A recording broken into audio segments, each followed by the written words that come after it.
Salute. That's what does that mean? I don't remember. But listen, I just been 2 weeks and I come back talking multilingual. Ladies and gentlemen, this is Team No Sleep. Don't worry about me, James Higgs. The guy next to me, that's Montell Allen. Montell Allen, what it do, sir? What it do? Blessed, brother. Blessed, Yeah. blessed. 10 feet over instead of 6 feet over instead of 6 feet under, man. That's Something all like I can that. say. Something like that, man. So, Listen, last time we're good. it's good to see you, boy. Last time listen, we didn't had a lot of things happen around these parts Yeah. since the last time I saw you, but Yeah. let's stay vigilant, folks. Everyone, do what you need to do. Stay connected. See what happens if you don't go out there and make your voice heard, or just saying, stay on top of what you need to stay on top of. Yeah. I'm gonna leave it at that. Got the Orange Man is back. The turn of the Orange Man is back. You know, since the last time we talked. You know, so we got. I leave the country for 2 weeks, and look what y'all did. Okay, see, what did y'all do? Nah, man. I just my coin phrase. You know, we just behind enemy lines now, man. We just got to do what we got to do to survive. So, doing what we got to do to survive. Like Mr. Cox say, stay alert. Yep, to stay woke. That's all you got to do. Stay alert. Stay woke. Know where you at, right? Know your surroundings and move accordingly.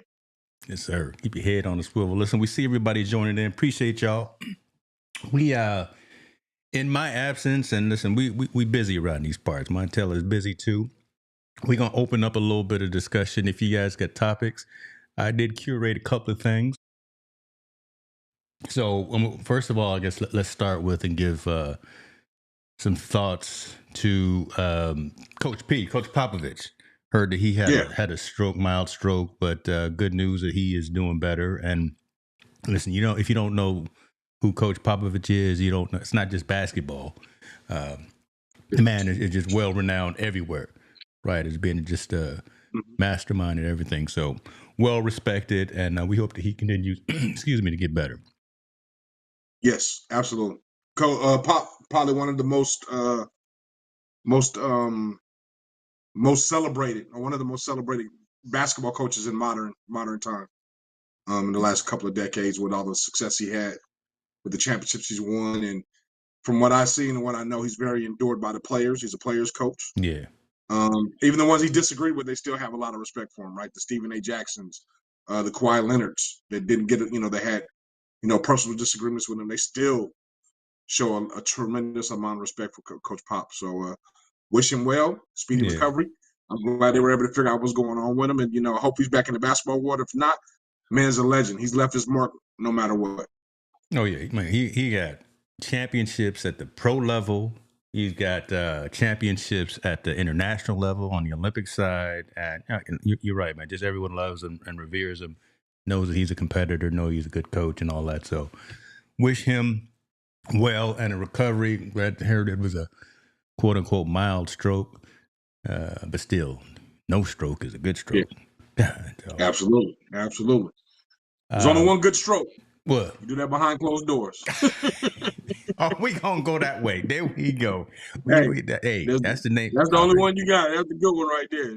Anything outside of that, you don't want to mess with it. I know the next story. Before we jump to the next story, the one thing I want to do is first admit I was 100%, 10,000 times wrong, and that was about Coach Deion Sanders. Hold on, let me give you all the screen real estate. Say it one more time. Yeah. Say it with your chest. I'll be the first one to admit it. I was wrong about Coach Sanders. I didn't think that he was going to be able to do what he's done this year. I've got my level of respect for him as a coach has just risen tremendous 10 times. I was one of the people that I didn't think he was going to be able to be bowl eligible. I didn't think his team was going to be able to get his team to be even at 500, and they are now playing for the Big Ten championship. As long as they went out, they'll be playing for the Big Ten championship and an automatic bid in the playoffs. Give that man his flowers, period. And I'll be the first one to say I was wrong. I didn't think he could do it. I was on camera. I said I didn't think he could do it. I was completely 100% wrong. And like you said, he ain't hard to find. He deserves everything, and I hope he gets his chance to be a professional coach because, as they've been saying, or the training's been going, that Shedeur will go number 1 to Dallas, and Deion will become the head coach of Dallas. Think about that. I was going to bring that up. I was going to think about that. I hope that works out. The next evolution of the Jameses, of LeBron and Bronny. Yeah. The next evolution of that. A little bit different dynamic, right? Player coach, instead of being, player like LeBron is with his son. But I think what Deion has done, and Deion has shown everybody, is that even under tremendous adversity, controversy, he shows his method works, right? At least, especially at the collegiate level. You can criticize him about his recruiting tactics. You can criticize him about all the players that he released, he cut. You can criticize him about all the guys that he brought in, the coaches he brought in, and the coaches he let go, and the whole nine. Bottom line is the end results. The man is a winner. The man is a straight winner. And I'll be the first to admit I was 100% wrong in the beginning of the year. I didn't think he was going to be able to do it. And that's egg on my face. Well, so I'm gonna bring you up just a little bit, man. I'm not gonna let you just trip up yourself completely, because again, after the way that their season ended, it was just doubtful, and then we saw cats just leaving the squad, jumping into the portal, and now he's building his team around his sons and Hunter. Yep, that's a tough thing to do, but. When you Horn, you can't live Horn out of there. Horn is a baller too. Yeah, okay, that's true. But I'm gonna say that when you got a message, and like you said, when you got a process, and when you got winners that are out there wanting to win, that's when you start attracting folks with similar mindset. And they got, was it Texas Tech or Texas A&M throwing tortillas at them out there on the field. They got teams that thought that they couldn't beat. All of the fans are mad, so they litter the field and the stadium because now they upset their team is losing to the Buffaloes. You got to rewind it back to the first game of this season when they lost against Nebraska, right? They looked horrible. They looked absolutely horrible against Nebraska. And I was like, man, it was what what we were talking about was going to profound. He wasn't going to have a very good season. Mm-hmm. Total opposite. He's been the master of adjustments. I don't know if it's him or his staff, but Deion has been the master of adjustments. Being able to make adjustments on the fly to his team, to his coaching staff, and to his philosophy and how to beat and win teams. Most colleges and college coaches aren't able to do that. They don't make a lot of adjustments. They don't adapt to where they're going to and be able to have a lot of success. Even in the pro level, it's hard to make adjustments. A lot of Jets make all these adjustments and changes, and they're still not very, very good. He's been able to do that and mastermind that at Colorado, at a place that was historically bad, right? Very hard to attract top recruits. Very hard to do all these different things. He's now been able to do that, and he's done it within what? A 3-year span. 2.5 years. A 3-year span. Yeah. A 3-year span. He might win the Big 12 championship and maybe a first-round bye in the playoff system. Like, that's unheard of in any program. Nick Saban. That's why I paused and was quiet for a second, because that didn't even sound right coming out your mouth. Yeah, Colorado Buffaloes. It's amazing what he's done, and the fact that people said, "Oh, even myself doubting his coaching, can't doubt his results, man." I mean, you could doubt his ability, you can not like his persona, you cannot like a lot of things about Deion Sanders, but one thing you can't deny: the man is a winner. He's been a winner at high school level. He's been a winner as a player, high school, college, and the pros. He's a winner now as a coach at the Division I AA level, now at the Division I level, and I think he's going to get his opportunity to do it at the pro level. I thought he was going to be able. I thought he was going to somehow get out of the Colorado deal and go back to Florida State, because Florida State's struggling. I think they're going to make a coaching change. That's his alma mater. That looks like that would be the ideal place for him to land if he was going to go to another bigger program that's in the Power 5. I think he's going to the pros, man. I don't see why, if Dallas offers him, I don't see why they say no. I don't see how I don't see why he says no to that opportunity. Yeah. And the fact of the matter, it's either there. Shedeur's either going to end up in Dallas, or he's going to end up in the Raiders. And he's going to benefit from both of them, because if he ends there with Dallas, he's going to have his dad with him. If he ends there with the Raiders, his mentor Tom Brady is part owner and will be hands-on with him in the Raider uniform. So Shedeur's kind of as long as he keeps playing the way he is, he's going to be the number one and number 2 quarterback. I think outside of Shedeur, Deion has earned his right and his his flowers or his roses, whatever you want to call it, his praise. The dude is a great coach.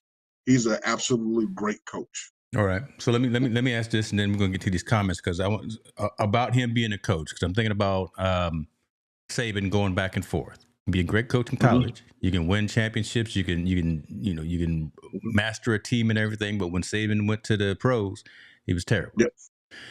Yep. Can Deion go to the pros with who he is and his personality and all that? Do you think go to Dallas and work with Jerry Jones, knowing how Jerry Jones won't even put curtains up there so CeeDee Lamb can catch touchdowns, right? Will Deion go to Dallas, replace McCarthy, head coach, and be able to control that program, run his program?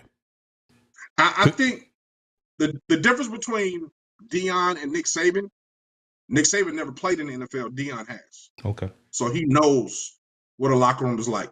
Okay. He knows what that is. Like, yeah, Jim Harbaugh is another one. Absolutely. They know what that locker room is like and how to control it and what they've been through and how to take the good and the bad and how to orchestrate their own lane within it. I believe that Deion can be successful. Now, again, you got to build a staff around you that's great. And that staff in Colorado, which I thought there was a lot of holes in it, they're great. And that's a great staff. A lot of bring those guys over with him to create that culture, the dynamic culture he wants and all that good stuff. And remember, nobody's done it on a bigger stage, on a big platform than Deion. So none of those players that are playing for him can tell him anything different than what he has already done. You know what I mean? He can already, and the guys he brings in. No D lineman on Dallas's team can do what Warren Sapp has done at the D lineman spot. So he's going to be able to bring in guys to be like, hey, this is how you do it, and do it at a high level and do it really, really well. Keep implementing this and go. I think the only problem with Deion going to Dallas is going to be Jerry Jones. It won't be Deion's coaching. It'll be Jerry Jones' involvement. And where that's going to land and how that's going to land and how it's going to be and whatnot. But I do believe he's aligned himself in 3 years to be a professional head coach at probably the most prestigious professional program in the world. That's crazy, man. Golly. That's crazy. I remember walking up and down the streets of Colorado, man, that first year. And the excitement. So if he doesn't win, he's not going to win a natty. But if he doesn't win at least a bowl. Well, it won't be a bowl. It'll be playoff. Yeah, it'll be a playoff bowl. Yeah, okay. Go ahead. Does he stay in Colorado? Because he's getting, what is it, $100,000 checks each time he wins now? Because he's already passed. It's 100. It's something. He's getting extra deposits in the account with every win right now. Now, if he doesn't win that playoff, if he doesn't at least get that hurdle at Colorado, well, I mean, do you think he stays or do you think he jumps and goes to the pros? I saw an interview with him. I don't know if it was a podcast interview or a television interview. I can't remember where it was or the source, but they had an interview with him and he was sitting down and he was saying he's not going anywhere. He wants to stay in Colorado to prove everybody he can win without his sons and all those good things. And he was saying that money's really not the driving factor in what he wants to do. He really likes being in the college setting. But if someone offers you an opportunity to go somewhere and coach with your kid at the next level, at the professional level, to have a lot of success there, I think that's just something you can't pass up, right? That's an opportunity you just cannot. You can't refuse. I think that he'll be able to ride the journey with his sons all the way, right? All the way through the professional career and go with them from there. And he'll be back in Dallas where he has a home still, a house in Dallas, I believe a home still in Dallas, in the Dallas area and all those things. So I think it just the stars really align if he lands in Dallas as a head coach. I just bug out. And we got to remember, 7 years ago, Deion was coaching defensive coordinator. 8 years ago, he was a defensive coordinator at a high school. Think about that. 8 years ago, he was a defensive coordinator at high school. The high school then gave him Jackson State. He turned Jackson State around in 3 years. Guess what? 3 years, he turns Colorado around. Now, he'll be able to have it up. I'm sorry, and I was right. 7. So, it was either 7 or 8 years ago. But I'm saying he was a defensive coordinator less than 10 years ago. 3 years turned around Jackson State. 3 years turned around Colorado. And now he will be the hottest name on the ticket to get the Dallas job if they fire McCarthy, which it looks like they're going to do. Yeah, I mean, because Dallas is just. I even heard Urban Fryer saying this about an hour ago on his show. I mean, Dallas is just a dumpster fire right now, and with what was his name out there on the IR now? I can't even think of the quarterback Dak with Dak out there. Dak, right? Yeah. He not even playing. The stars would align. It would be very interesting again to go from where he was to where he is in such a short period of time. Kevin is asking, will Coach Prime get the same buy-in from professionals, though, as he does from college? Yeah, he will, because I think he's a no-nonsense coach. He's going to do things his way. And I think the problem, again, it won't be the players. It won't be his scheme. It won't be the coaches. It'll be him dealing with Jerry. Does Jerry want to let go some of the control so he can go ahead and make the moves that he wants to move? I think, everybody's like, well, they draft Shedeur number 1, but you still got Dak, who's the highest paid player in the NFL. I think that's a perfect spot for him. Learn behind Dak. At least while we're rebuilding everything else. You learn behind Dak. Dak's not a bad quarterback. People give him a bad rep because he's not winning a lot and does some things. But Dak is actually a pretty damn good quarterback in that Mike McCarthy system. He's not very bad. He's not a bad guy. And he's a constant professional. He's a very good professional. There's no better mentor that would be out there for him, right? And go. So I think it would be a great opportunity for Deion to get somewhere and breathe new life and go from there. What was the last comment? I didn't get the chance. Yeah, Chris Stone's talking about, same thing as Harbaugh, right? Doesn't matter if it's San Jose or Jackson State. You turn it around and you lead your players, right? Yeah, but we also know pros is different than professionals. Are a lot different than college. It's just a different ballgame. We're dealing with a lot of grown men, different kind of egos, different kind of structure. You can't talk to a grown man and say, you can't talk to a 24, 25, 26, 27, 28-year-old man the same way you talk to a 17, 18-year-old your child. You can't. There'll be conflict there. So I think there'll have to be some adjustments on all sides. But Deion's walked it, lived it, and done it. Yeah. So when he's already walked in those shoes and done it, he knows how to maneuver through that whole thing. Harbaugh, I think Saban went through it. Like I said, he couldn't coach in the pros. He couldn't even communicate with the pros very well. But he's great at the colleges because he could talk to players and handle things a different way. Harbaugh's been a mastermind in making that transition from San Francisco to Michigan back to San Diego. He knows how to do it. So I think certain guys can get that buy-in to do it. You just got to be. It's got to be Jerry. The good thing about Harbaugh has control. So since he has control, you ain't gonna get out of line. You know what I mean? So it's a different story. Deion's got to have some control, and Jerry doesn't want to give any control. So Jerry ain't giving them. Like I said, he's not even buying curtains to help his team catch touchdowns from the sun. And so that's gonna be the caveat. That's gonna be the trip. What's gonna happen with that relationship and see how that goes. But I mean, again, if you had the opportunity your son to come work for you, in a minute. Hell yeah. In a minute. Absolutely. Nepotism, you call it whatever you want to. You call it whatever you want to, especially at that I mean, well, first of all, our now president, he does all his kids work for him. Oh my goodness, there he go. Yeah. Right? I'm just saying, we don't start screaming nepotism and all this stuff and all these things with these guys making these moves. I think it's great. Anybody can open the door for their family, but we're gonna look at the most prestige job in the United States. His kids work for him. They do. Why is it not good for everybody else? So I think it's a great thing, man. I think if he could do it, I wish Deion the best. But I just want, like I said, push the egg on my face, put the pie in my face. I was 100% wrong, and I'm proud. I'm not going to cut up this segment too much and throw a whole bunch of sad music over it. No, I'm not going to do you like that. But it's a good story. No, brother, I'm just giving him I'm giving him his roses, man. The dude has just done a tremendous job. He's a great coach, and like I said, I'll go ahead and swallow my little prediction and my pride and my ego from what I said before, and I take it like a man. I can throw a punch. I should be able to take it. That's right. Nothing wrong with that. Nothing wrong. Let me make sure we got all of the comments. I see Mr. Stone in the building. I see Marvin chopping in as well. See a gang of folks watching on various platforms. Appreciate you. Listen, chime in with the conversation. This is what we do. I wanted to bring up staying with football a little bit. I'm not sure if you saw this about a week ago as well. So I'm hitting you on the fly with some of these things right here. Young kid, young player. out of Maine, right? He's a long snapper. He said, you know what? I done had a hand as a long snapper too. I mean, which is interesting because it's a different position. He says, I've had a number of concussions while playing the game that I love, while playing football. But he says, at the end of the day for me, I want to go ahead and donate my brain to science to try to make that next generation of the game better.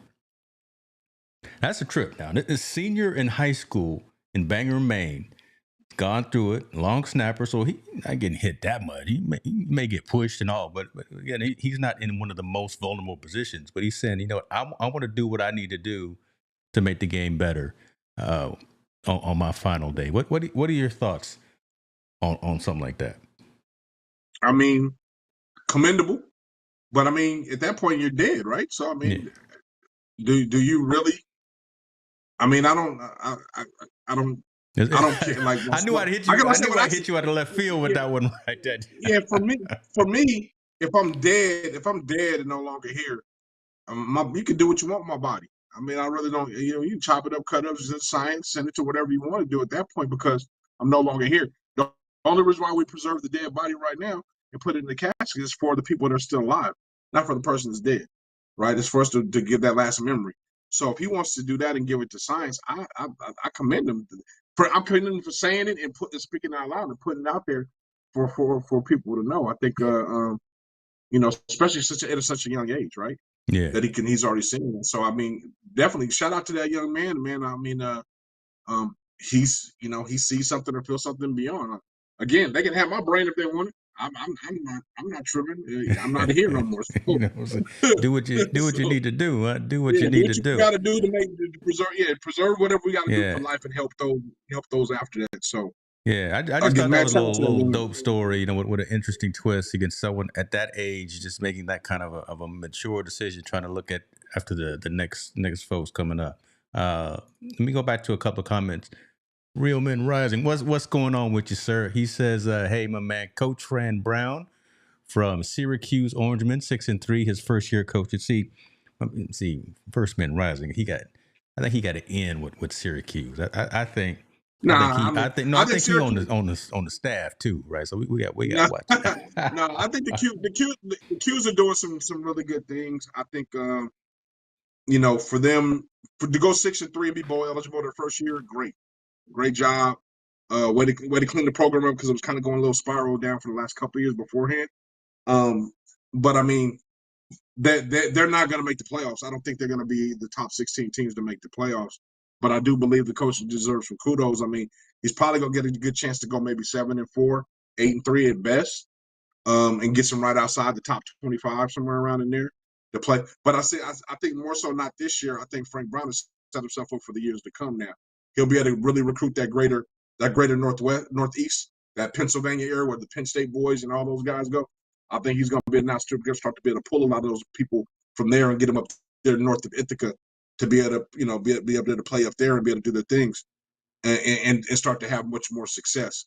He's done a great job though. I can't lie, but I think he's got to still get another good recruiting class to make that next step because bottom line, he's got to be able to beat Pittsburgh and he's got to be able to beat Pittsburgh, Penn State, and then he traveled down a little bit north. Then he's going to have to start hitting down south a little bit and start battling. I think on the offseason battle a few of those SEC boys, just to get their points up. So, you know, play the South Carolinas. Probably ACC go against Clemson as well. I think, but Syracuse they're on the right move. They're on the right move. They're pretty good. They're doing some good things. There we go. Love it. Thoughts on Vandy quarterback trying to get eligibility back for 2 years because he wants his NIL opportunities? Won't happen. I don't think. Well, I shouldn't say that. It might happen. I don't think he's going to get the eligibility back. I don't think he's going to be able to get eligibility back. I think he will be able to get some of the money back for NIL. But again, all the NIL stuff is new, so I don't even know how that's going to work. How they're going to be able to back pay somebody from NIL and do all of the good things. I don't think he's getting eligibility back. I just think the game is right now, and just from the game standpoint, change is so rapid and so fast now in college football that there's no need to hang on to somebody that's their eligibility's passed by. So hey, you've done your 4 years out of 6 years. Time for you to move on and start your new career or give a shot at the pros. Right. I could be wrong. I don't think he's going to get it, though. I don't think I think it's just interesting that he wants to stay as opposed to trying for that next level. And he won't get paid the next driven, level. and it's being, I'm gonna say, and it's driven by dollars and cents, which is yeah. He won't. He's a good quarterback. Don't get me wrong. I like watching Vandy because he's very exciting. But the fact of the matter is, he won't be a first, second, or third round quarterback at the level. And we already know quarterbacks past the third round. Maybe Brock Purdy's like the only exception. Majority of them get cut. They get waived. Even when they get drafted, they get waived. That's why you don't see a lot go after the third round. So, and if he goes into free agency, they typically always get waived. So you got to think.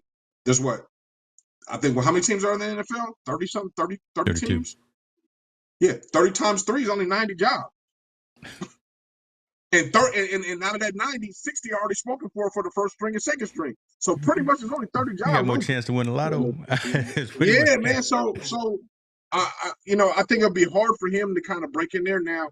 Could he break into the USFL or the UFL? Possibly. That might be an opportunity for him.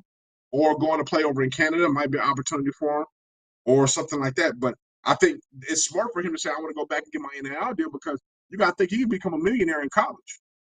If I can go get me an NIL deal that's worth about $300,000 per for the last 3 years, I can make $1.2 million after my taxes are done after every year. I can walk away with about $800,000.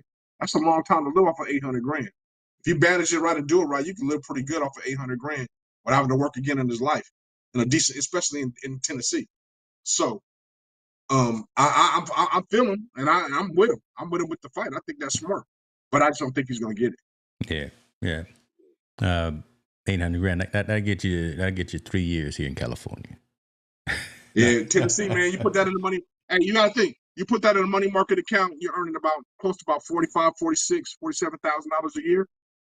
Bro, Tennessee, if you got some land and got a little bit in a cool job, you'd be all right. You're straight. Yeah, you're living right. So I'm not mad at him. And he's going to Vanderbilt, so I'm pretty sure he's a smart guy. Vandy's like the Stanford of the Midwest, so he's probably a pretty smart guy. He could probably flip that 300, that money and turn it into a multi-million, whatever he wants to do, being in that region and coming from the school of Vanderbilt. So I commend him. I think it's a smart move to try to go get it and put it out there. I just don't think they're going to give it to him. I was looking at a story about we've talked a lot about women's sports, and this is a good story. This one just hit me right here. My man Chris Stone says, "Listen, he got some land out there in Tennessee.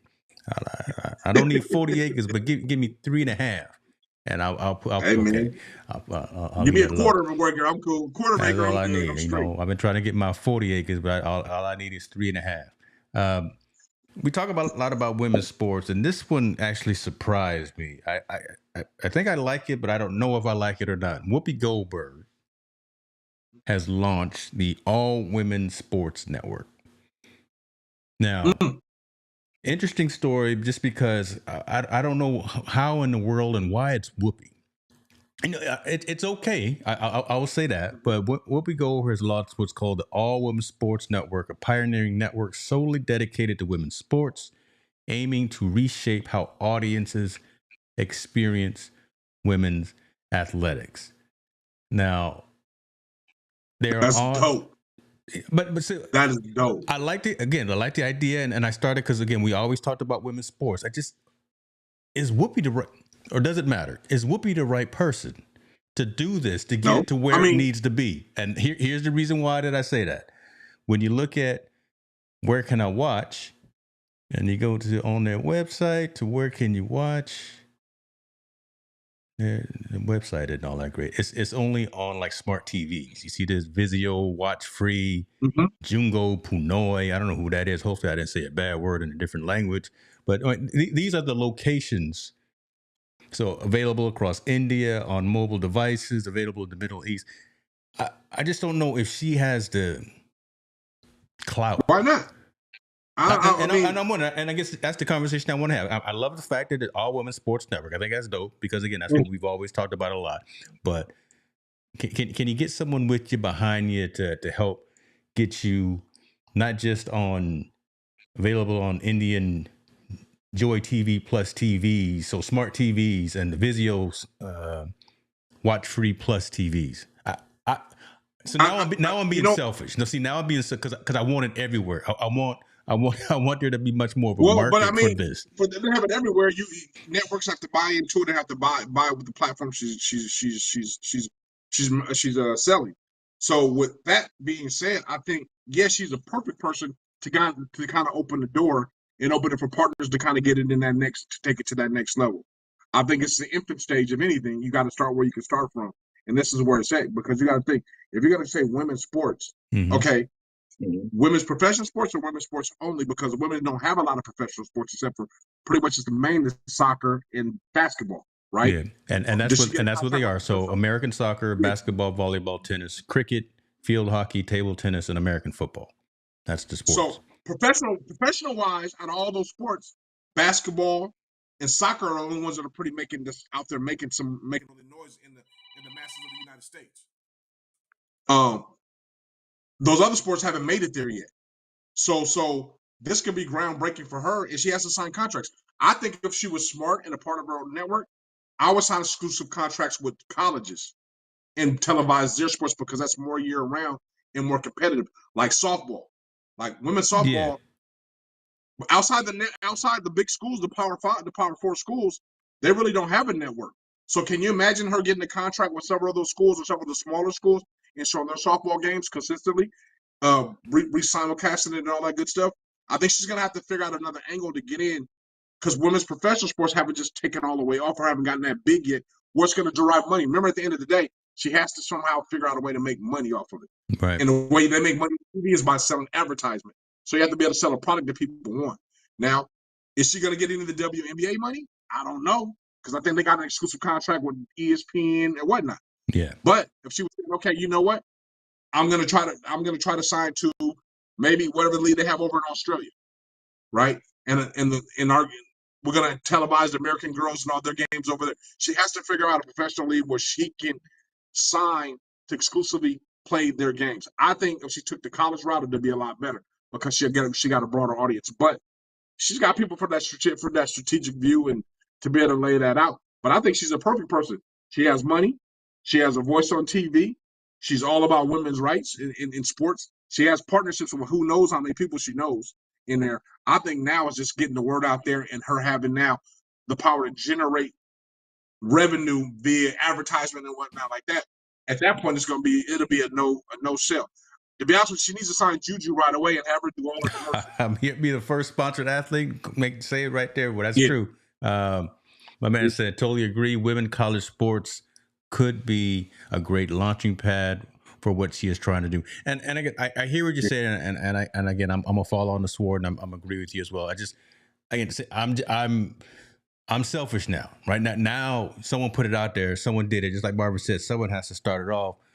I want it all now, right? Again, I want Juju Watkins. I want the Paige Beckers. I want the basketball and the college, all those sports. And I want it more than just on smart TVs on disparate places across the globe. I just want people to see what we see every single season. And I just didn't. I hear what you said. I just didn't know if she was the right voice or the right, front person for it. But you got to think, Whoopi could kick down entertainers and political doors, right? She can kick both of those down because she has that kind of stalemate. So I think with her persona and her popularity, she can kick down those doors and open. Like for her, and a network like that, I just think she has to figure out that niche where to go and grab that content you can have for 24 hours of women's sports, right? So for me, it's like, all right, I'm gonna give film people to do documentaries on women's sports, whether they're focusing, and I want those documentaries to be exclusively on my channel. I want to be able to do exclusive sports with, like I said, I would try to sign with a league. If it have to be, guess what? First thing, I'll sign a 1-year contract with HBCUs, all the women's sports. I'm going to televise HBCU sports, period. Think about it. They don't have it. She could be the person that gives it to them, and it's focused on just the women's sports. So she's profiling the women players in HBCU. She's profiling their sports, what sports they have and whatnot. Then from that HBCU, guess what? You can broaden off to the smaller conferences that don't have it. And exclusive sports, especially like lacrosse and all these other things that are going on College has the most array of women's sports there is. And then you capitalize that by having professional on top of that, so you have a big mixture. And then also promoting film and documentary that are only sports figures and sports players. I think she'll have a winning profile that's going to drive dollars to be in there, advertising dollars, and people are going to want to invest in her network. I think it's smart, man. I think it's a brilliant idea. But I think she has to stick with it and not get frustrated, right? Because we already know it's going to be very, very hard, especially if you're only on those networks, to get viewership. Yeah. You know, you're gonna have to figure out it. But platforms want content, so you got to be able to provide an avenue to get more content. So I hope Whoopi Goldberg and her team has a plan, a strategic plan, how they're gonna go ahead and penetrate the marketing and figure out where they're gonna go and where they're gonna sign to get it going. Because think about it, man, sports 24 hours, women's sports 24 hours, it's a tough thing to do. I mean, you can only show so many live games, right? Yeah. Live games. So now, I mean, also, guess what? I think she should go ahead and get with MMA for the women's fights for MMA. She should try to hold those exclusively on her site, especially the championship ones, if she possibly can, and women's boxing. I would focus straight on. I want those to be main events to be on my channel. See, where they can strategically get them in. So I'm gonna put you in contact with Montell Alec, because he could be your director of operations, and we gonna help you launch this the right way. Because she's saying it's gonna launch next quarter, and the platform is gonna have in-depth documentaries, analysis shows, interactive segments to bring fans closer to the athletes, series on the evolution of women's sports, all of the things that you've talked about. And again, you haven't seen this article, so that's why I took it off the screen, because what you're saying is exactly what the intent is to bring. I think now I'm starting to fall in line with, I think Whoopi could be a good person, or maybe the right person to do this. I was just thinking, I mean, out of the blue, old school comedian. I'm like, on the View. Hey, if Whoopi wanted to get instant buy-in and gratification, she needs to leverage the fan duels and the gambling, the betting part of it. Oh, wow. You have to. If she can somehow leverage that with some of the players, where it's kind of fantasy and they can bet off of it somehow, and leverage the fan duels and leverage those other platforms to somehow be involved. Obviously, you don't want to do it on collegiate sports, but on the professional sports, especially whether it's the boxing round by round or something like that. But she needs to come up with a plan and sit down with them and say, how can we put together that type of attitude, that type of product for our live events? So especially, if I'm going to be like, hey, if I'm televising a live women's basketball game, I want them to be able to bet right then and there on the spot, who's points by quarter and so on. And I want to be able to show the percentages consistently on the screen, like a ticker like we have on the bottom of ours, to give people the bets and the percentages to bet. That right there, she'll get instant buy-in, and she'll make a ton of money and get advertisement all she wants. We go, listen, hey, Marvin, you're right. This could be an avenue. Team No Sleep. We branching out. This could be our next evolution. We need to have our podcast on there and interview all women, review all the women's athletes. That'll be great. Listen, have no problem with that. We be having exclusive content. Chris Stone says, great idea with the women's MMA, UFC women's divisions, or a pipe dream at this point. Other leagues, yes. I mean, see that the excitement that folks in the audience are feeling are the same that I had when I saw the story, and I just and you mentioned it about don't get frustrated with it, right? Because it's going to be slow and going, but just get the right folks around you and in place to make sure that this is successful. Because this would be hot. This would be hot. It'll be, man. It would be hot, man. I think MMA, UFC, boxing, and women's boxing, if she can somehow capitalize off that and start putting together fights for that, because those are now relatively sport. Those are sports. Women's wrestling, she has to. I would think she has to get with a college and sign exclusively women's sports contract with that college, exclusively, and say, look, we're going to show all your sports, stream them live, whether it be wrestling, gymnastics, volleyball, basketball, softball, whatever it may be, track and field. We want to really focus on those things big time. And we want to not only get a college, but we want to get a conference. Because that stuff you can regurgitate and play all over again. Guess what? The same game that the live one that you saw, you can show that at midnight the same night and midnight the next night, so they catch it all over again. Right? Because the bottom line, what I think, what Whoopi needs to understand that people didn't understand, kids are going to watch themselves, right? If they're playing in the game, so they obviously can't watch themselves, but if they get to see the replay on a live TV, guess what? They're going to watch it later on that night. So you got a built-in audience with the players already. Guess what? The players' friends are going to watch it with them. They're gonna do all these different things to watch the replay and do all these watch themselves and hear the commentator say their name and all that good stuff. So I think she's got to kind of buy into that college format where kids really want to see it and buy into that. I think that could take up a chunk of her content right there. Then, like I said, do the exclusive UFC, MMA, boxing stuff, and then the documentaries will be the third part of content. So if she could figure out a way to combine all that content with all women sportsmen, I think she's got a 100% winner. And it's going to be not on that. It'll start to be on all platforms after a while. Whoopi, we rooting for you. We won't be there with you. Make sure you have our phone numbers, at least his phone number right there, because I just carry his bags. Listen, I just carry Montell's bags, ladies and gentlemen, and that's what we do. Okay, cool. I love it. Again, we're gonna wish luck on that. Friday night, brother. What you doing anything Friday night? You got Netflix at the house? Oh yeah, man. I'm just wondering if you got Netflix. You know what? I'm gonna watch it, but I'm not gonna really. I'm only watching it to hope Mike Tyson knocks him out. That's the only reason why I'm watching it. Otherwise, man, I think it's just. Hope you got Netflix. Oh, here we go, right? Here we go again.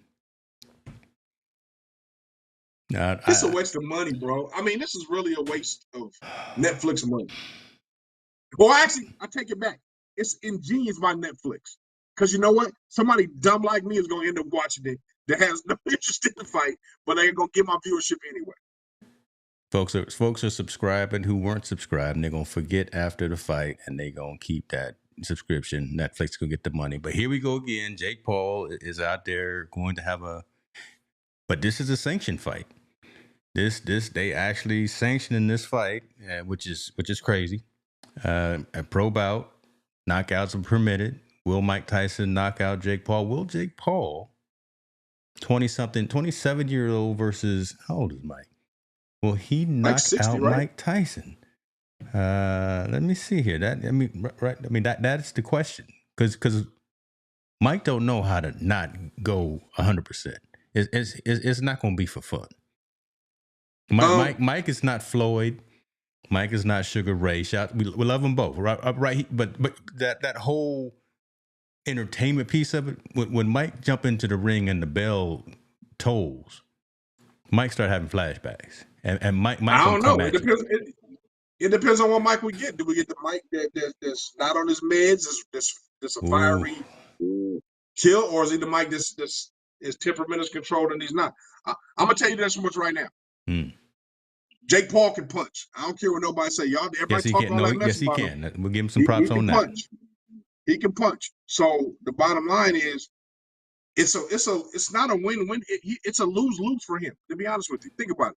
Okay, I knocked out a 60-year-old. Or what you're supposed to be.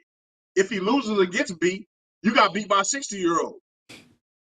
You're gonna be the laughingstock. So for Jake Paul, for him, it's all risk and no reward, right? It's all risk. If I win, I gain a lot of popularity, but I really can't win either way. If I beat him, everybody's like, well, Mike was washed up, he's old.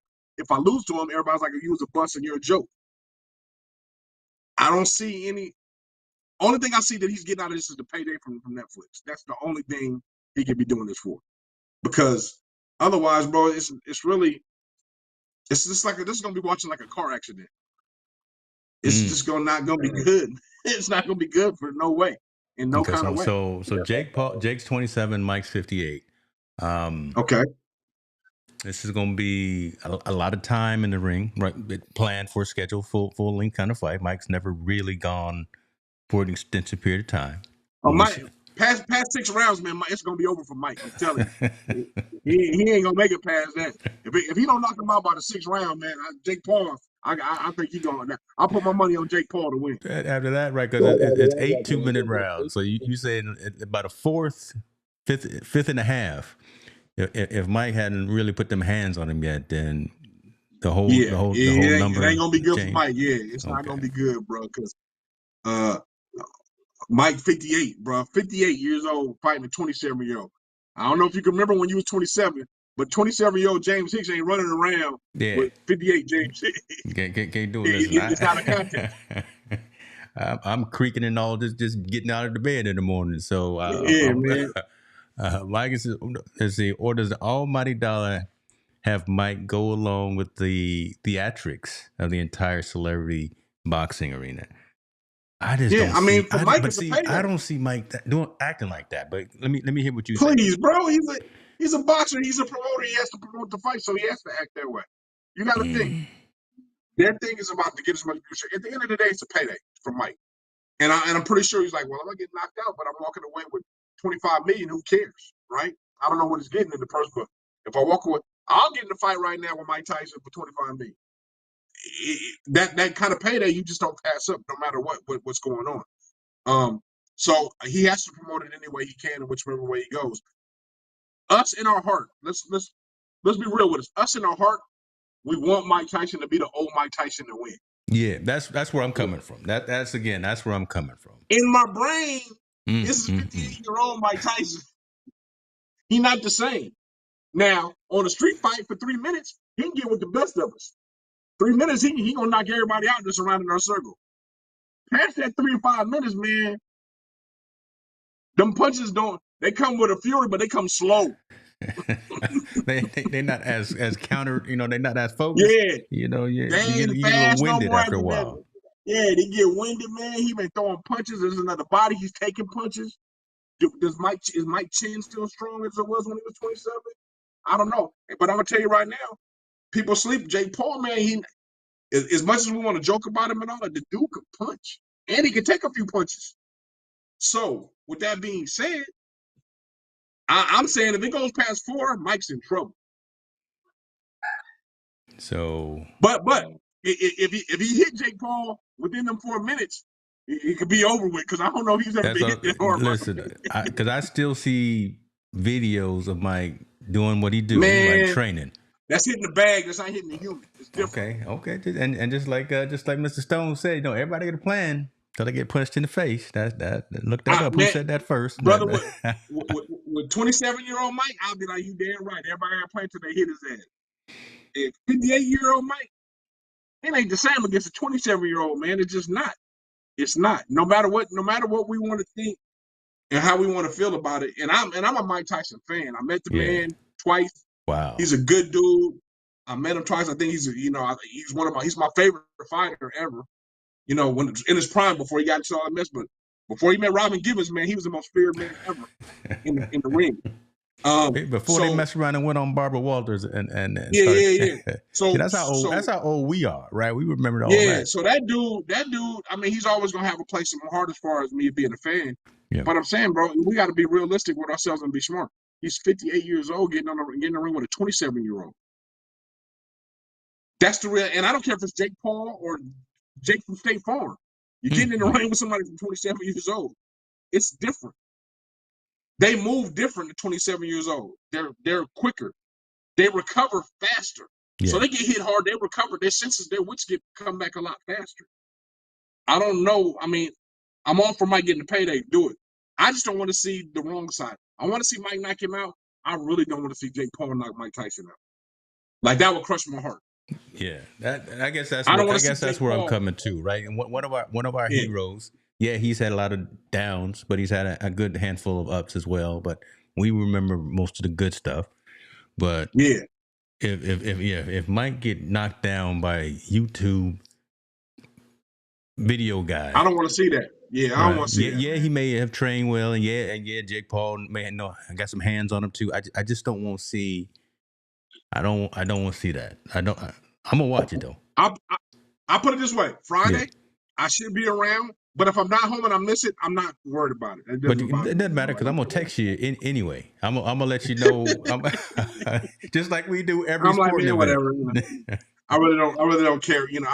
That's just one event I really don't care for, man. Like I said, it's the latter part. I don't want to see Mike Tyson lose. I want to remember him, because when he was losing at the end of his career, man, I thought that was, it was sad for me as a fan of his. Yeah. But I understand what he was going through. But I really don't want to see him lose to this dude. A YouTuber and that stuff. I don't want to see him lose. That's the thing. We don't want to see him lose to this dude. I would much rather see him go into the ring with quote unquote a real professional, just someone who's come up through the ranks, someone who not just woke up one day and said, I want to learn how to box.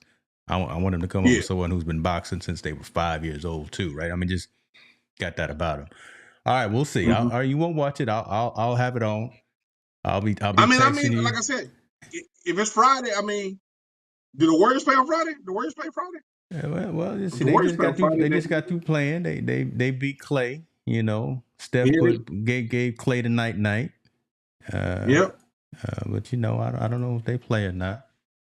If they play it on Friday, then I'll watch the Warrior game over the Mike Tyson fight. Oh my God, man got his priorities. This man got his priorities. That's all right. That's all right. Well, that's it, man. That's what I wanted to make sure that we talked about. I did have another story, but I'm going to get some more information on it, and it's about these home burglaries that I've been hearing about. Mahomes and Kelsey, their homes have been burned. But you know, I want to get some more information on that because you know, I don't wish that on anybody. Everyone's been unfortunately victim to that, but it's just crazy that in their town there's these stars who are winning that are undefeated thus far, and still someone has to come in and mess up their thing. So, I mean, when it comes to those things, something like that, you know, like you said, we got to get more information on what's going on. It's unfortunate, but again, man, one, if you want my perspective, it's kind of I don't want to shed no different light or give anybody else thing. To me, somewhere like that where they live, it's more of like an inside job. Somebody knows them or knows around in their circle to be able to do those things. That's my take on it. No, I was thinking the same thing, but I didn't want to throw that out there without reading more into it. I'll throw it out there. I don't have a problem. It's my opinion, so I don't care if you agree with it or not, people. But I mean, to me, it seems that way. I could be wrong, but it seems like there's somebody that's either in that general circle that knows them or knows something about them, or that's involved in them in some kind of way, that knows their schedule in order to break in those kind of houses and where they live in that kind of community. Yeah, how you gonna get into these mansions? Like, okay, right? Again, we'll figure this out. We'll talk about it. And it's crazy, but this is the part that's crazy. Like with all the cameras and dogs and surveillance and stuff they got, like how does none of that get? I mean, I don't know if any of it got caught on tape. They've seen who it was, but I'm saying, why hasn't that been brought forefront to make an arrest or something like that? I mean, they should have cameras and stuff that picks up somebody down the street, right? Man, down the street around the cameras I got in my spot, and I'm a third of what you listen. I mean, you know what I'm saying? I got biometrics, I got facial rec, I got all that. I know these cats. So my thing is like, wow, like for them for that to happen and no dog or nothing like, especially to two players. Like if it happened to one, okay, they got away with one, they got in there, but to do it to two stars, and in this instance, they had to be particularly targeted, right? Why would you rob Mahomes and Kelsey, particularly? One day, so on the 6th, you hit Patrick, and on the 7th, you hit Travis. That's not a coincidence, brother. That's a plan. Yeah, that's when you know they out of town, right? Yeah, you know they out of town. You know what's going on. You know the schedule. You know what's going on. You kind of know where everything is at, so you can make that move, right? So to me, it looks like an inside job. Maybe I've been watching too much TV, y'all. I don't know. You know me, I watch crime shows, so maybe it's an inside job. I don't know. I'm just saying, to me, it looks like that way. I hope not, man. I hope they catch him. Like I said, it's not right for nobody to take from anybody. You know, especially when they work their behind off to get it, and just, you know, if it's not yours, you shouldn't take from it. But, you know, I also understand these trying times, and we talk about it all the time. It's trying times for a lot of people, man. So when they recognize an opportunity from them to, you know, hit a lick, as they say, I guess they want to they'll take the penitentiary chance to do it. So I get it. Unfortunately, that has to happen. Sorry. Sign of the time. Unfortunately, we'll keep researching on that one. We will see what's going on this weekend. Kevin says that the Warriors are playing on Friday, so you may be preoccupied. I'll be texting you every round to let you know what's going on. Well, I hope I get that split screen on and watch both of them. But, I mean, you know what I'm saying? Get that YouTube TV, get that multi-view. That's what I'm gonna do. Yeah, man. But I'd rather watch the Warrior game and see what happens there before I watch what happens to Mike Tyson. Hopefully, like I said, I hope he wins, but I'm not mad at you. Mm-hmm. Brother, take us home, man. Take us home. We did what we needed to do. It's time to go eat. Oh man, everybody out there, man. I hope everybody's just having a wonderful start to their November, right? We're in mid-November. We're almost there. We're close. One more day closer to Turkey Day, where we can all enjoy family and friends. That's always important. Getting ready for the holiday season. Man, please, man, check on people. We're in some trying times, and people are in some dark places. Especially with whichever way you come out with the election, wherever how you felt about it. Please check on your loved ones. Make sure they're okay. Make sure that no one's jumping the gun on the future. We don't know what the future holds. We could just hope for the best. But be diligent about your people that are around you and your family and your friends, and do that wellness check on them, that wellness and that health check on them, because I think now more than ever it's very, very important. And then again, when you're around friends and family, please get uncomfortable, be comfortable having uncomfortable conversations, because that's how we learn. That's it. Bringing the heat, team no sleep, with champions meet. We're on the mic, taking over the game. No time for rest, no screaming for fame. Talking sports, breaking it down from the court to the field. All around town, we stay up all night, grinding on the mic, bringing news, real stories on the fly. Montell's got the stats, James got the flow. Together we're two and ready to blow. From NBA to NFL and the MLB, we got all the